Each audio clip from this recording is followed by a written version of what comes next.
berhembus perlahan. Pemimpin hebat bukan soal posisi, tetapi hati yang menyala penuh ketulusan.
Om Swastiastu.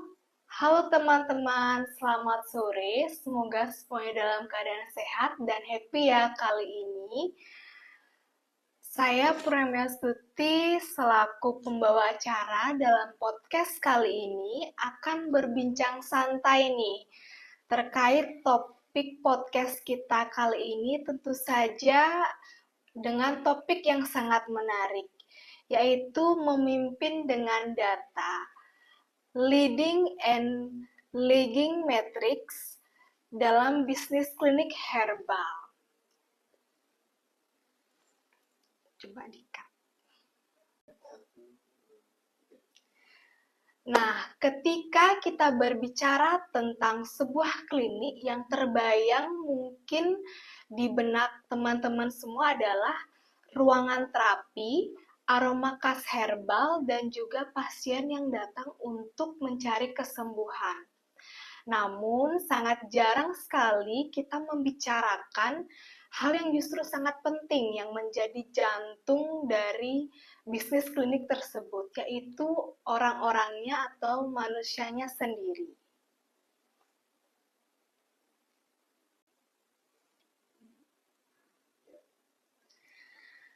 Karena sejatinya, sehebat apapun ramuan yang dibuat, atau sehebat apapun dan secanggih apapun alat yang digunakan, dan semenarik apapun strategi pemasaran yang dijalankan, kalau manusianya atau orang-orang di dalam bisnis tersebut tidak dikelola dengan baik, maka perlahan semua itu akan rapuh. Nah, disinilah pentingnya peran leader atau kepemimpinan, bukan hanya memimpin dari depan, tapi juga memimpin dari dalam, teman-teman. Nah, bukan hanya menetapkan target, tapi memahami proses, bukan hanya melihat hasil akhir, tapi memperhatikan tanda-tanda kecil yang muncul setiap hari.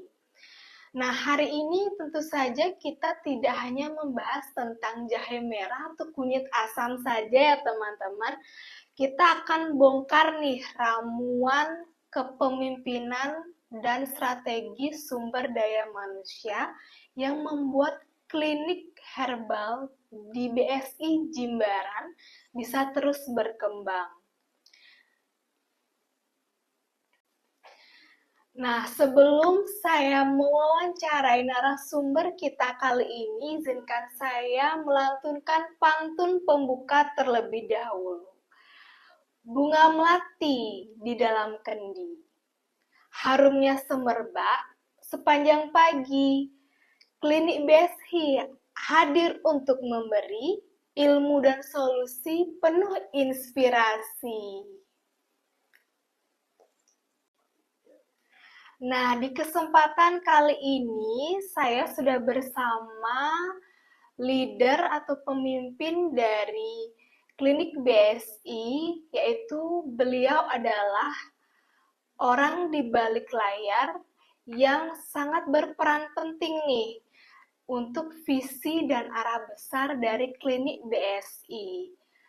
Kita akan membahas mengenai leading dan lagging metrics, indikator penting yang menentukan apakah tim dalam suatu bisnis ini sedang menuju sukses atau justru berjalan di tempat.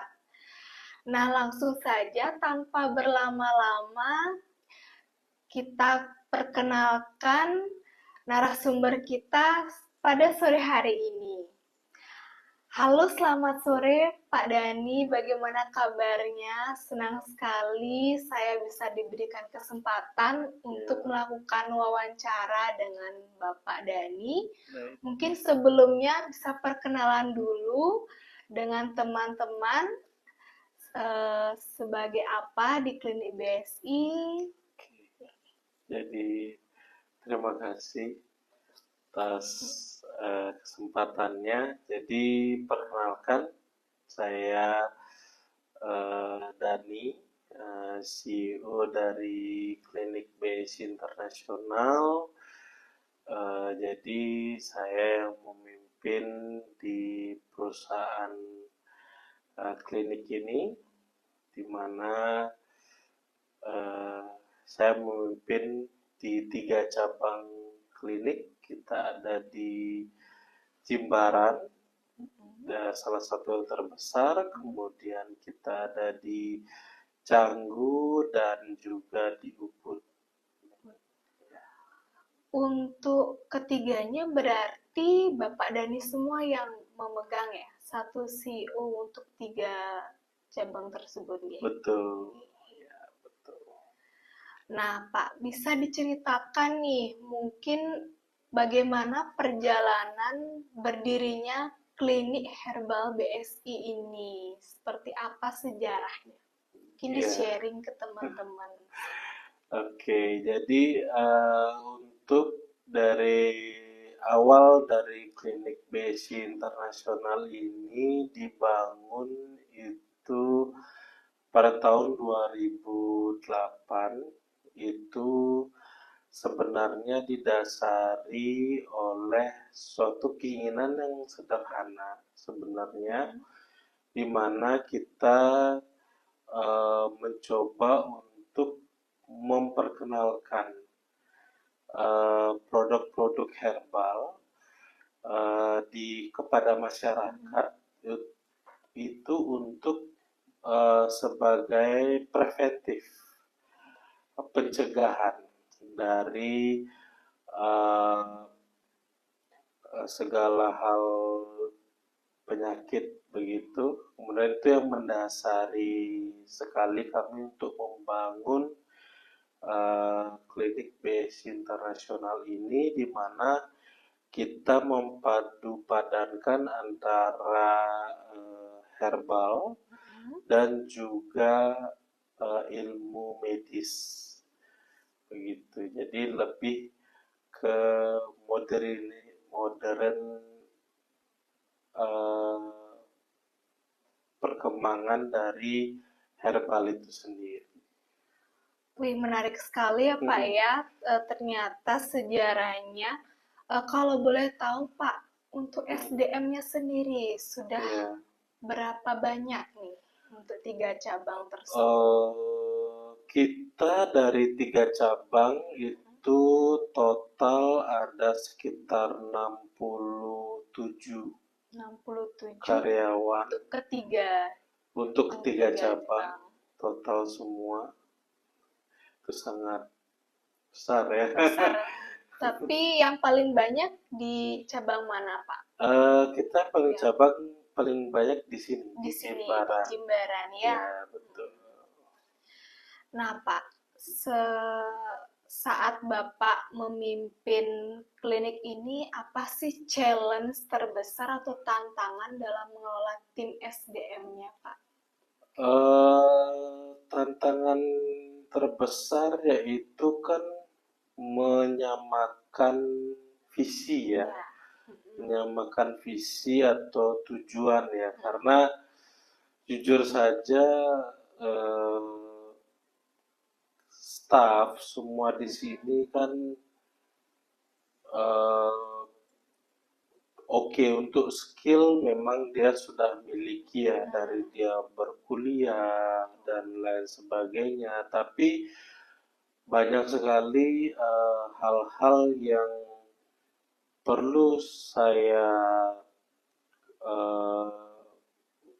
upayakan untuk menyatukan visi, di mana agar bisa menopang dari kegiatan maupun operasional dari klinik ini, karena mereka berasal dari background yang berbeda-beda, kemudian mungkin dari perusahaan yang sebelumnya yang berbeda, dengan habit maupun kebiasaan yang berbeda begitu. Nah, menurut Bapak nih, terkait leader itu yang baik itu harus leader yang baik itu harus lahir atau dibentuk nih Pak? Kalau menurut saya sih leader yang itu yang baik yang Mhm. yang lahir itu ya dibentuk ya Ya, istilahnya dibentuk ya. dibentuk ya. Jadi apa namanya, mungkin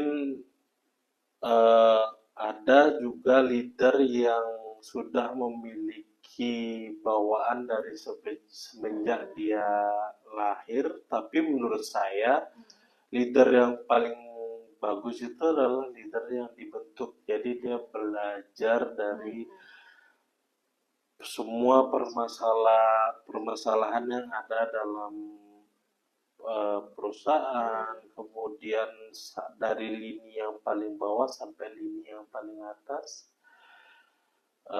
Ya itu, jadi leader itu lebih, menurut saya lebih bagus dibentuk ya. Oke Pak, terkait tadi Bapak bilang visi. Kalau Mhm. boleh tahu visi dari klinik BS ini apa Pak? Sama mungkin mutunya, ada mutunya nggak? Visi kita yaitu yang pertama membantu perkenalkan kepada masyarakat Mhm. produk-produk herbal yang kita miliki, dan kemudian yang pasti kita juga melestarikan budaya leluhur ya, Hmm. dari tradisional kemudian kita kembangkan dan modernisasi, kemudian juga eh, kita lakukan pengembangan untuk lebih maju lagi ke depannya. Baik Pak, tadi terkait Bapak bilang eh, SDM di sini kan dari background yang berbeda-beda. Mm-mm. Pernah nggak Bapak dalam kepemimpinan Bapak ada konflik internal nih antara staf? Bagaimana Bapak menyikapi dengan gaya kepemimpinan Bapak di klinik? Bisa di-sharing? Kalau kita bicara konflik, kayak sepertinya semua perusahaan maupun Pasti semua ada. lini usaha pasti Ya. ada ya. Mm-mm. Jadi kalau saya pribadi itu lebih menanamkan untuk pendekatan ke lini yang kita saling sharing. Hmm.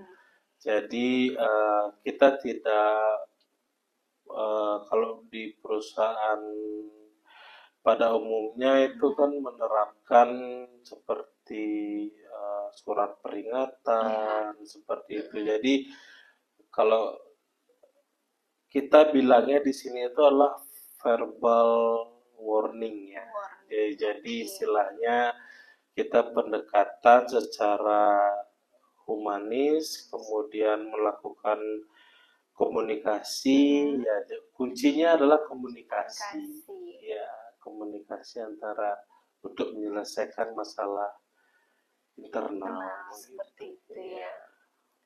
ya. Dikat dulu. Nah, Pak, terkait topik leading matrix nih, di sini apa sih definisi leading matrix menurut versi praktek di realita di klinik BSI, Pak? Seperti apa? Kalau perihal leading matrix itu sebenarnya itu kan sebuah angka-angka ya. Mm-mm. Itu Bisa jadi data. bisa dikatakan kalau kita di sini itu nanti untuk menentukan apa lagging matrix Ya. sebenarnya. Jadi Mm-mm. dari leading matrixnya itu kita menggunakan seperti jam Mm-mm. kedatangan begitu kan. Mm-mm. Kemudian dari jumlah kehadiran seperti itu, dan juga eh, keterlibatan dari dan disiplin dari staff Mm-mm. untuk menjalankan SOP yang ada di BSI. Untuk sistem absensinya di sini apakah sudah online digital gitu Pak atau masih manual? Ya, kita Sudah menggunakan digital. digital ya. Ya, absensi. Untuk di sini apakah staff di sini diberikan training and development secara rutin atau berkala Pak? Ya, Masing-masing ya, ada ya. ya ada. Kita juga bekerja sama dengan instansi-instansi terkait ya, karena dengan apa seperti Aspetri, kemudian salah satunya ya P4TU juga Ya. begitu. Baik, untuk terkait sistem rekrutmen Pak di sini, seperti apa sistem rekrutmen yang diterapkan? Kalau rekrutmennya yang pasti kita menentukan secara administratif dulu ya. Secara administratif kita punya standarisasi tertentu dari setiap divisi, dari setiap departemen-departemen yang ada. Kemudian kita melakukan pencarian kandidat, kemudian seleksi, kemudian seleksinya itu kita melalui wawancara. Ya, baik online maupun datang langsung offline begitu. Jadi kita filterisasi semuanya berdasarkan kriteria yang kita cantumkan dalam. Berarti di-sharing juga secara digital ke media sosial? Betul. Kayak Jobstreet gitu juga Pak ya? Iya, ya kita sharing juga ke sana.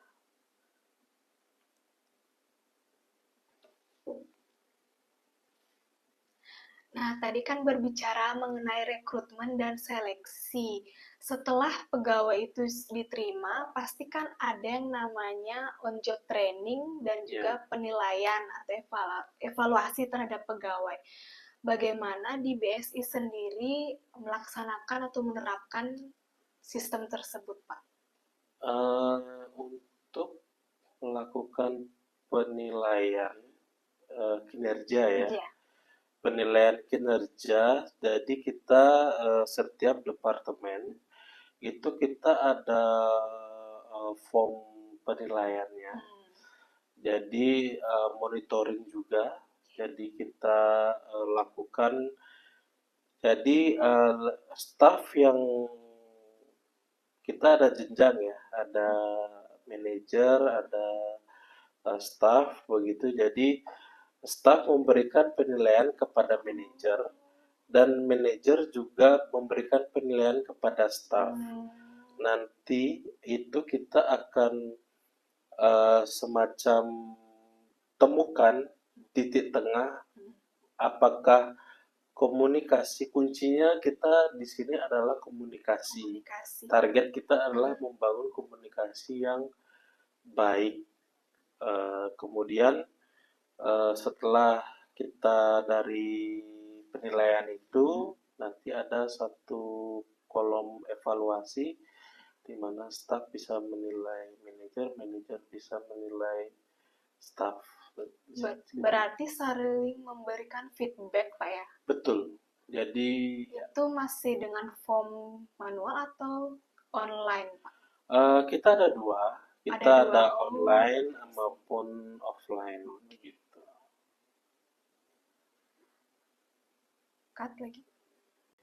Nah, tadi terkait dengan menilai kinerja karyawan.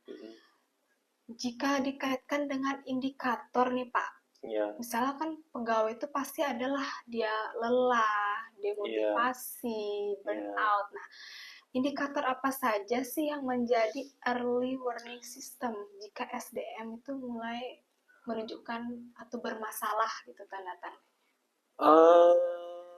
Jadi early-nya itu kita yang pasti langsung kita apabila tanda-tanda itu muncul ya.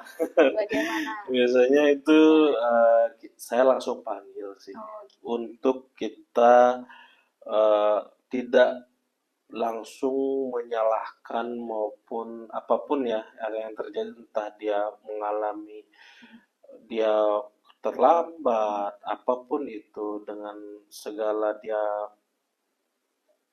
hilangnya motivasi.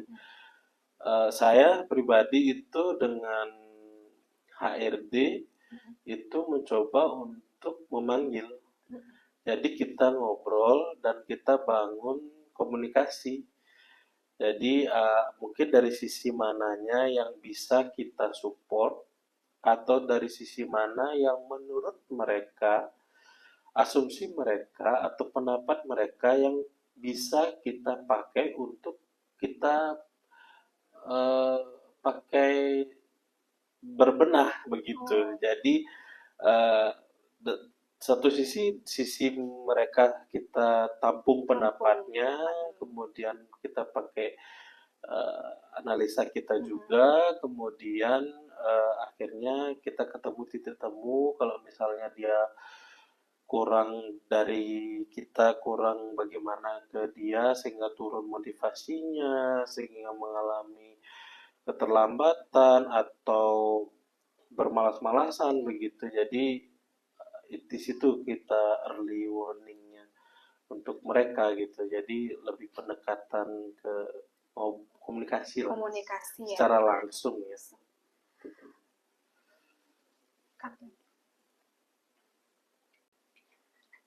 Nah, terkait berbicara budaya kerja, Pak. Mm-mm. Di sini bagaimana caranya membangun budaya kerja yang sehat di lingkungan klinik?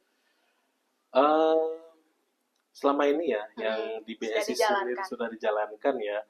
Kalau saya pribadi itu selalu menekankan kepada seluruh departemen yang ada di BSI, itu satu untuk jangan ada yang istilahnya Hmm, senioritas, iya. junioritas, itu sepertinya sudah terjadi Ya, gap di jadi sana. gap kalau itu Ya, tidak diterapkan dengan baik itu pasti akan menimbulkan gap ya, betul, dari konflik situ. jadinya. Ya, konflik. Jadi, saya selalu menanamkan kepada seluruh Hmm. staf, kita di sini dalam satu atap itu semua harus menjadi sama, menjadi satu, jadi tidak ada, itu hanyalah jabatan ya. Ya. Manajer, staf itu hanyalah jabatan, tapi secara di mata perusahaan ya kita tetap sama, kita adalah karyawan begitu. Jadi eh, saya selalu menanamkan itu, kemudian yang ketiga saya selalu menanamkan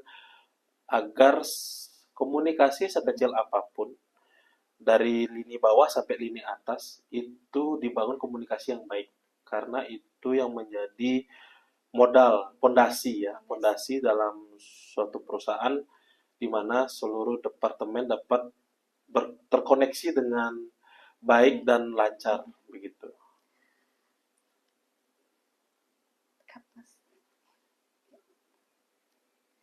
Nah, tadi itu mengenai budaya kerja, Pak. Misalnya nih, di klinik ini mungkin ada nggak kayak turnover pegawai itu, Pak? Pernah nggak Bapak? Gimana sih ulang, mensiap? Nah, tadi itu kan terkait budaya kerja. Misalnya di klinik ada turnover pegawai. Bagaimana Bapak selaku CEO mensiasati supaya persentase turnover itu tidak meningkat, Pak? Oke, yang pasti sekali lagi ya, Iya, karena saya itu metodenya pendekatannya secara personal personal. maupun humanis gitu. Jadi ya pasti kalau misalnya eh, syukurnya ya sampai saat ini tuh BS itu turnovernya tidak Tinggi tidak tinggi pasien. ya, dari yang data kami eh, pakai itu, jadi tidak tinggi. Kemudian ada beberapa hal yang sebenarnya saya dan juga saya ke HRD lakukan ya. Jadi saya tekankan ke HRD agar kalau misalnya dia ingin apa resign dan apa namanya dan lain sebagainya. Jadi kita pendekatannya itu kita minta dia untuk bercerita.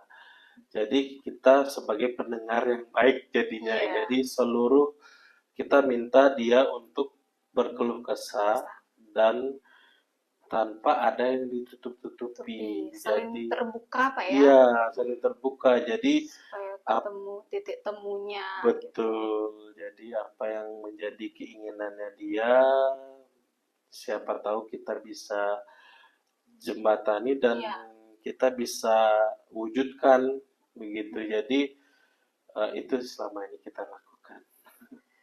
baik Pak. Terkait tadi apa namanya turnover, Kira-kira misalnya untuk pegawai yang di sini berprestasi atau memberikan kontribusi yang lebih, ada nggak sistem reward nih di Ada, sini? Ada ya ada, sistem rewardnya. ada. Mungkin bisa sharing sedikit Pak, sekilas seperti apa sih misalnya contohnya gitu. Ya, jadi untuk reward sendiri Iya, kita kan gini ya apa katanya tidak semua bisa nilai dengan uang, iya tapi itu.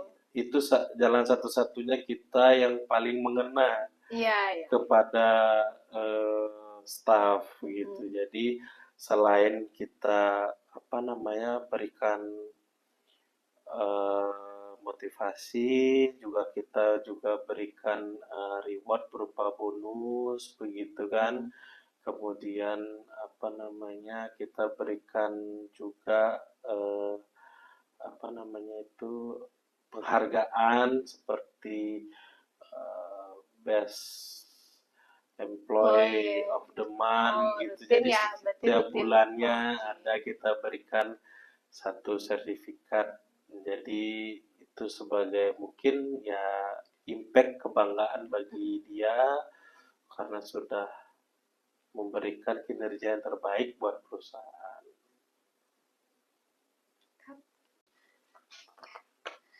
Nah, tadi terkait tentang reward, sekarang Hmm, terkait tentang kompetensi dan keterampilan SDM yang ada di klinik BSI. ya. Apa harapan Bapak untuk kedepannya, Hmm. untuk keterampilan dari SDM di sini? Hmm, harapannya dengan berkembangnya teknologi ya, dengan Mm-mm. berkembangnya teknologi dan juga informasi yang sangat-sangat Dan mudah untuk harus adaptif ya, iya harus harus adaptif. harus punya daya saing Ya, maupun daya motivasi dan kreativitas yang saya kira harusnya apa pergerakannya langsung harus cepat gitu loh ya, maksudnya. Jadi harus semuanya itu harus grafiknya kalau kita bicara data itu iya, iya, grafiknya harus data. naik ya Mm-mm. dibandingkan dengan tahun-tahun atau Sebelumnya. generasi-generasi sebelumnya. Nah, terkait tadi generasi sebelumnya, Hmm. bagaimana caranya memimpin generasi muda nih? Kayak saya sendiri nih, generasi Z ya. Saya Gen Z cenderung aja. Gen Z ya, cepat bosan dan tidak loyal kadang nih. Katanya apa? Work life balance, Iya, ya kan? iya, iya, iya. Bagaimana Pak caranya Eh, memimpin?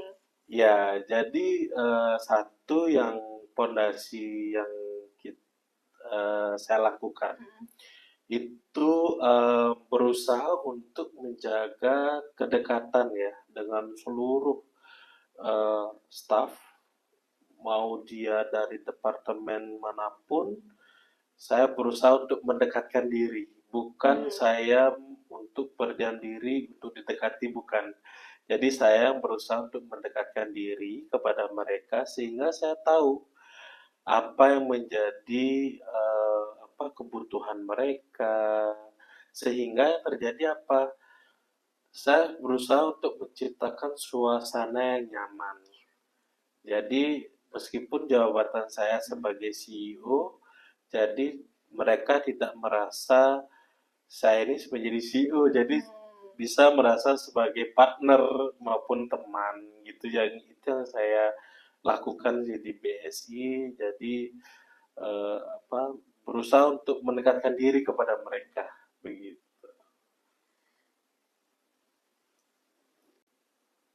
Nah, terkait tadi cara kepemimpinan Pak, Ya. apakah mungkin nanti sistem leadership di BS ini akan berubah ke model baru nih? Mungkin ada nggak Bapak kiat-kiat ke depannya apa sih planning yang ingin Bapak terapkan untuk gaya kepemimpinan Bapak ke depannya seperti itu? Eh, yang pasti ada ya, pasti ada improvement, harus Improve. ada improvement untuk gaya-gaya Mm-mm. kepemimpinan karena seiring berkembangnya generasi ya, pasti itu dilakukan dengan apa namanya lebih mengerti lagi kepada kebutuhan staf maupun karyawan yang lain, sehingga saya ingin menciptakan suasana yang nyaman bagi mereka untuk di tempat kerja. Jadi mereka datang ke tempat kerja tidak ada beban. Kemudian kalau sudah seperti itu, saya yakin impact bagi kami juga di perusahaan itu bisa meningkatkan operasional untuk dari usaha kami juga klinik ini, karena perlu diingat karena klinik ini kan satu pelayanan ya, Iya. pelayanan. Jadi pelayanan itu yang menjadi service number one di kami, bagi kami. Kemudian untuk mencapai itu, jadi saya harus melakukan improvisasi di mana pondasi-pondasi dari itu saya melakukan pendekatan kepada staf, diharapkan nanti peningkatan secara pelayanan juga. Nah, Pak, terkait hal tersebut nih, Pak. Misal seorang fresh graduate ingin jadi pemimpin hebat, apa yang harus disiapkan nih, Pak, dari sekarang? Mungkin bisa berbagi ke teman-teman podcast, kita sharing bagaimana sih tipsnya gitu. Oke, jadi kalau misalnya bagi generasi muda ya yang ingin menjadi pemimpin, yang pasti itu yang harus dipegang pertama kali yaitu umum ya, bertanggung jawab. Ya. Kemudian yang kedua kejujuran, yang ketiga yaitu berusaha untuk beradaptasi terhadap segala situasi yang terjadi. Gitu. Jadi kita sebagai pemimpin, kalau apalagi generasi muda yang menjadi pemimpin ya, karena yang akan dihadapi oleh pemimpin itu berbagai macam generasi dan berbagai macam pola pikir dan karakter berbeda-beda. Jadi itu harus memiliki mental juga yang kuat. Saya yakin itu akan bisa seiring dengan waktu dan pengalaman. Jadi bisa juga harus mau terus belajar. Betul. Terkait hal tersebut mungkin banyak generasi-generasi sekarang yang dalam suatu pekerjaan tuh mudah bosan. Betul. cepat kayak tadi Bapak bilang turnover gitu ya. Iya, turnover. Kayak gitu. Jadi intinya teman-teman semua harus punya jiwa adaptif dalam mengembangkan jiwa kepemimpinan dalam suatu bisnis.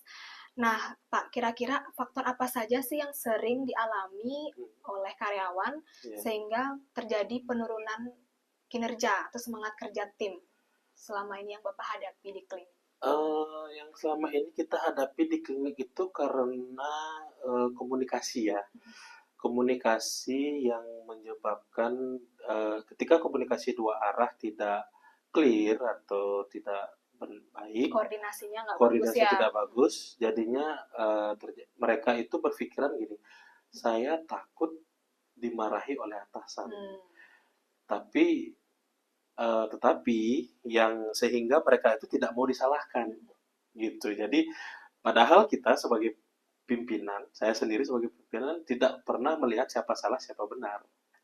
Tapi karena dia takut akan hal itu, jadinya konflik yang terjadi itu bisa menyebabkan penurunan kualitas dari pelayanan gitu. Jadi komunikasi yang bersumber dari komunikasi yang buruk ya. Jadi karena kan mempengaruhi operasional pelayanan begitu.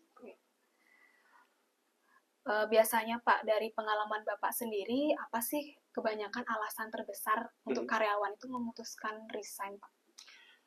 Biasanya apa sih yang dikeluhkan? Sepengalaman BSI ya, BSI sendiri itu karena dia ingin ke jenjang yang lebih tinggi lagi gitu. Rata-rata seperti itu. Jadi ya kita apresiasi keputusan staf kalau sudah seperti itu. Rata-rata seperti itu sih. Di klinik BSI sendiri memberikan nggak kesempatan untuk staf itu misalnya untuk melanjutkan pendidikan seperti itu, Pak? Iya. Diberikan kesempatan kita bahkan support ya, dari bukan hanya pendidikan kita juga sangat-sangat support dari fleksibel jam kerja apabila dia misalnya kuliah sambil kerja. Jadi dia bisa menyesuaikan dari eh, baik itu jam kedatangan dan lain sebagainya, dan mungkin di sela-sela kalau misalnya di klinik ini dia tidak sibuk bekerja, dia kuliah gitu sambil kuliah, jadi dia bisa mengerjakannya sambil bekerja di areal klinik gitu. Yang Jadi penting tidak mengganggu ya yang kinerja ya. betul. Jadi yang kita lihat adalah tidak mau pekerjaan, tidak mengganggu pelayanan, Ya, itu yang itu terpenting. saja. Ya.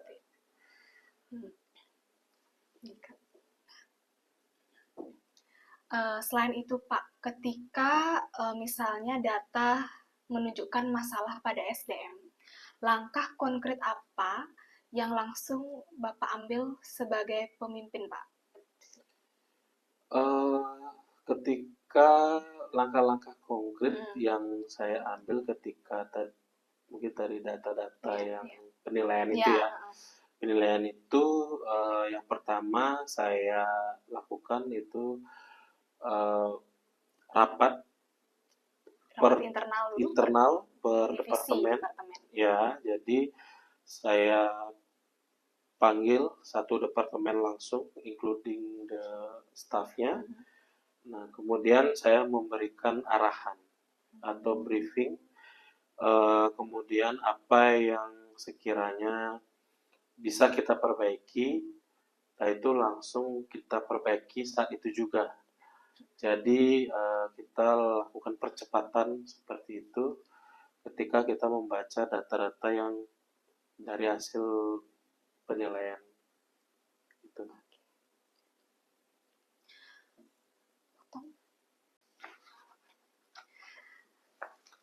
Nah, berikutnya terkait kebijakan, Pak. Kebijakan seperti apa sih yang paling efektif untuk mengubah performa tim berdasarkan hasil evaluasi metrik di klinik BSI? Yang paling efektif ya sebenarnya itu yang ya itu, jadi kedekatan itu. Oh, pendekatan secara humanis ya. Ya, pendekatan saya langsung kepada staff. Jadi mungkin ketika mereka berhadapan dengan pemimpinnya, jadi saya berusaha sekali untuk memahami mereka. Jadi apa yang menjadi keinginannya mereka, apa yang menjadi kendalanya mereka, ya saya coba, simpelnya saya coba dengar, jadi pendengar yang baik ya. Kemudian saya berikan solusi, kemudian itu yang paling menurut saya itu paling efektif dan paling mengena. Dan itu impact-nya itu yang setelah kita lakukan ya, selama ini pendekatan-pendekatan seperti itu, impact-nya saya lihat sangat luar biasa, di mana ibarat instan gitu loh. Jadi istilahnya staff itu merasa, oh saya merasa dianggap, kemudian saya merasa ada, dan saya merasa memiliki di perusahaan ini. Jadinya dia instan langsung berubah, jadi menjadi lebih baik lagi, kemudian memberikan pelayanan yang dengan pasien dan lain sebagainya itu dengan bagus gitu. Jadi itu yang saya rasakan. Berarti penting sekali rasa memiliki ya dari staf itu untuk perusahaan. Betul. Supaya pelayanannya juga jadi baik. Betul. Gitu Pak ya. Iya. Nah Pak, bisa nggak cerita sedikit momen yang paling membanggakan selama memimpin klinik ini tuh apa? Membanggakan untuk segala hal. Ya. Paling membanggakan. Kan dari 2008 kan? Iya. Bapak jadi bergabungnya di kalau saya sih di tahun 2021 ya. 2021 ya. Jadi selama saya memimpin BSI ini, hal-hal yang membanggakan yaitu yang satu pasti bagi staf semuanya merasakan kesejahteraannya. Yang pertama itu eh, bagi saya staff itu segalanya sih. Staff itu aset di Iya, perusahaan. aset yang Iya, sangat krusial ya. iya, itu menurut saya sangat-sangat berharga. Melihat mereka apa sejahtera bisa karena dia kesini kerja 8 jam otomatis waktunya lebih banyak di sini apalagi yang sudah punya anak. Karena yang saya lihat itu bukan mereka saja, ternyata orang di balik mereka. Jadi ada istri, ada keluarga, ada anak. Jadi saya bilangnya 67 karyawan, tapi di balik itu bisa jadi 150 sampai 200 orang. Karena di belakang.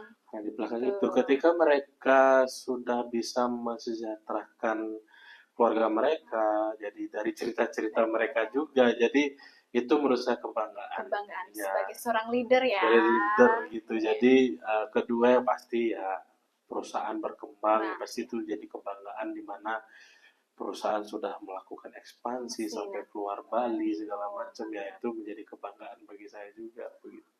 Mungkin bisa diceritakan Pak terkait ekspansi tadi dibahas kilas ekspansi. Sudah seperti apa ekspansi dari klinik BSI ini Pak?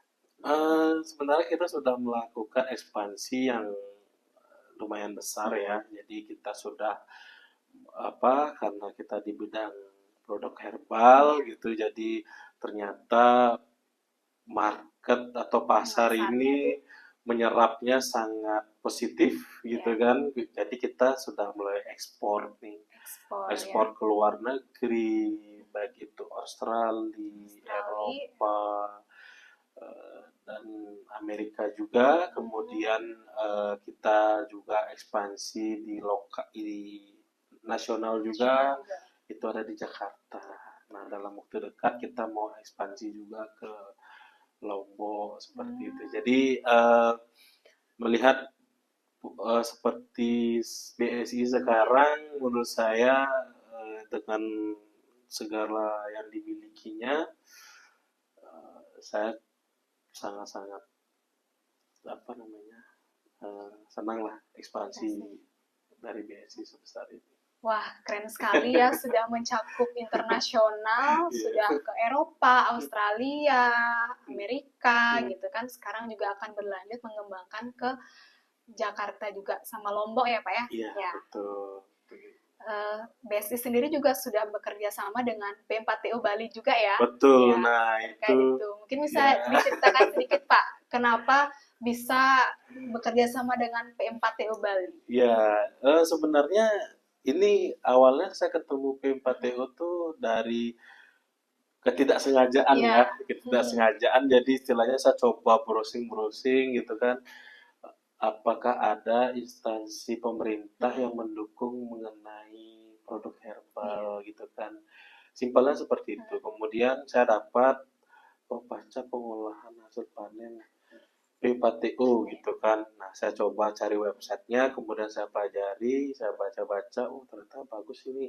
Kemudian ada yang di Tabanan, saya awalnya itu ke Tabanan gitu. Jadi saya ngobrol di sana, kemudian diarahkan ke Karangasem dan Denpasar gitu. Jadi karena kita produksi obat herbalnya kapsul, jadi kemudian P4TO ada CPOTB-nya di Karangasem, jadi kami diarahkan ke Karangasem, kemudian MOU juga dengan di P4TO Denpasar. Jadi hadirnya P4TO ini sangat-sangat berharga bagi kami pelaku usaha di produk herbal, di mana satu sangat memberikan konsultasi yang sangat baik ya. Jadi kita ibarat seperti dituntun begitu. Jadi saling berkolaborasi. Iya, ya, jadi saling melengkapi begitu kan. Kemudian juga dari sisi bisnisnya, jadi biaya-biaya yang dibebankan kepada kita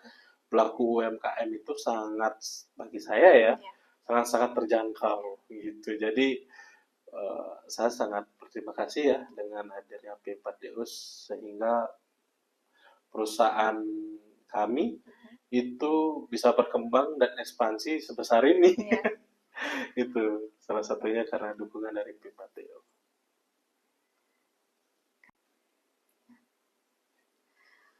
Nah, Pak, tadi kan terkait pengembangan produk herbal. Ya. Bisa di-sharing sedikit layanan apa saja sih dan keunggulan apa saja sih yang ada di klinik BSI ini? Kita keunggulannya pertama kita yang pastinya itu memperkenalkan mengenai produk-produk herbal itu untuk preventifnya. Kemudian karena kita klinik pada umumnya ya, yang pasti itu kita ada pelayanan infus, jadi itu dalam dunia medis ya. Ya. Kemudian kita ada laboratorium darah itu, jadi kita juga ada konsultasi, jadi di mana kita semuanya itu kombinasikan, jadi dari medis maupun herbal begitu.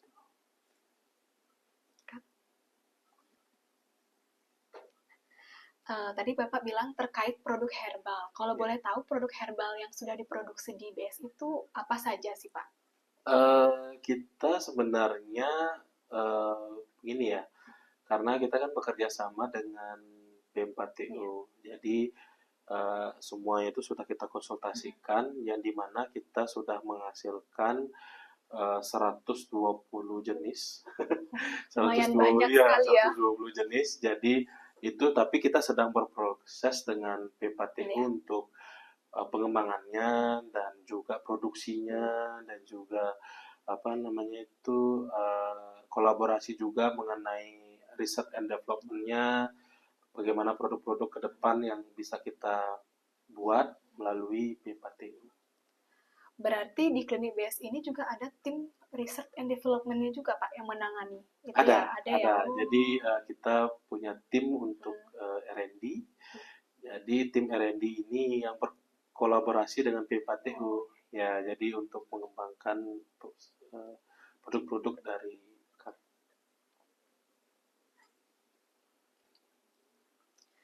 Nah, tadi menarik sekali, Pak. Bisa nggak sih Bapak berikan kalimat motivasi? Misalnya Bapak sebagai leader itu mengalami kelelahan gitu. Apa sih yang afirmasi positifnya gitu, Pak? Gini. Simpelnya gini ya, kalau lelah jangan berhenti, cukup istirahat sebentar, kemudian lanjutkan lagi. Itu simpelnya seperti itu ya. Ya, karena kadang gini ya, kadang sebagai kita dalam posisi apapun kita itu bukan masalah seberapa cepat kita melangkah atau berproses, tapi bagaimana kita berproses dengan tepat gitu. Jadi itu sih yang bisa saya sharingkan ya. Oke, menarik sekali Pak ya. Misalnya nih, klinik ini diibaratkan sebuah buku Pak. Judulnya apa sih yang cocok? Kalau ibarat sebuah buku ya, itu tumbuh bersama ya. Jadi tumbuh bersama dari ruang tunggu ke ruang harapan gitu sih sebenarnya. Jadi intinya itu adalah isinya itu tentang bagaimana BSI ini kan dibentuk dari tim-tim yang kecil ya.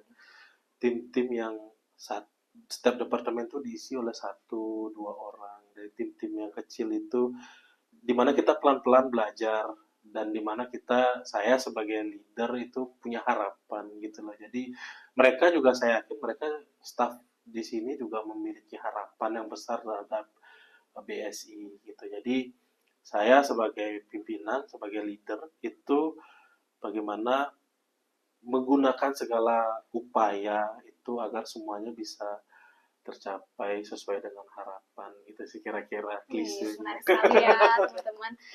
Oke, untuk kedepannya Pak, pesan untuk pendengar yang sedang berjuang untuk memimpin timnya sendiri nih. Pesannya ya, jadi pesannya itu yang pasti tetap semangat. Itu tetap sudah semangat, umum. Jangan menyerah. Iya, jangan menyerah, itu sudah pasti. Jadi istilahnya yang pasti adalah perubahan. Itu yang penting. Jadi segala macam situasi kita sebagai leader itu harus siap, karena di atas pundak kita situ tersimpan harapan seluruh pegawai yang ada dalam suatu perusahaan. Itu sih, begini. Jadi lebih belajar improvisasi. Jangan berhenti belajar lah. Jadi jangan bosan-bosan untuk selalu belajar apapun itu.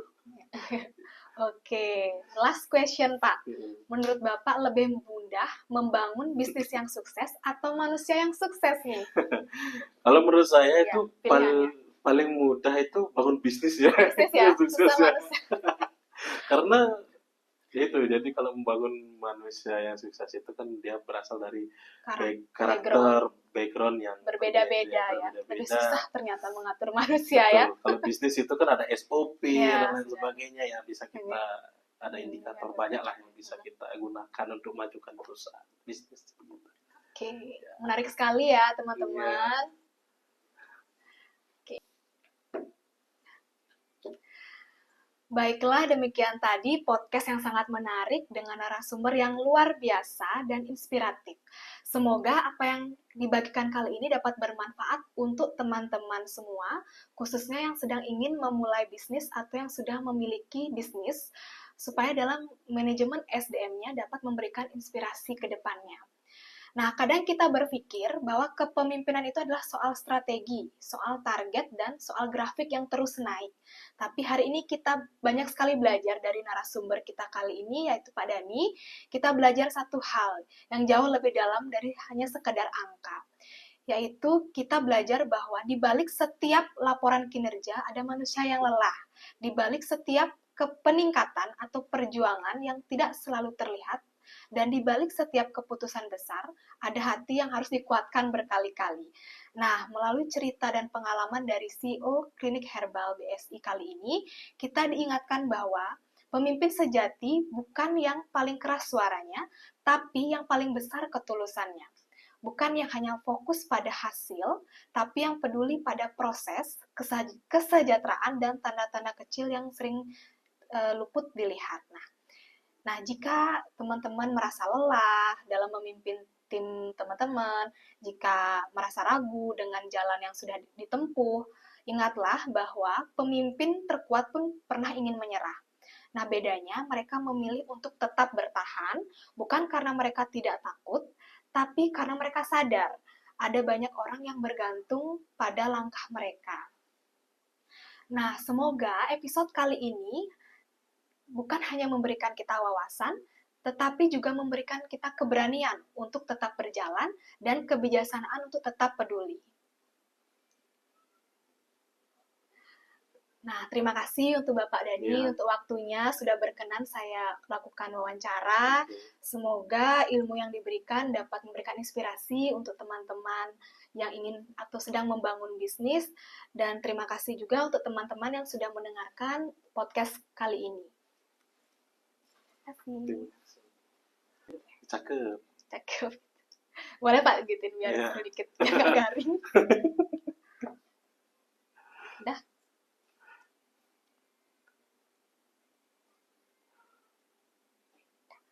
Baik, karena tadi podcast diawali dengan pantun, saya akhiri juga dengan pantun ya.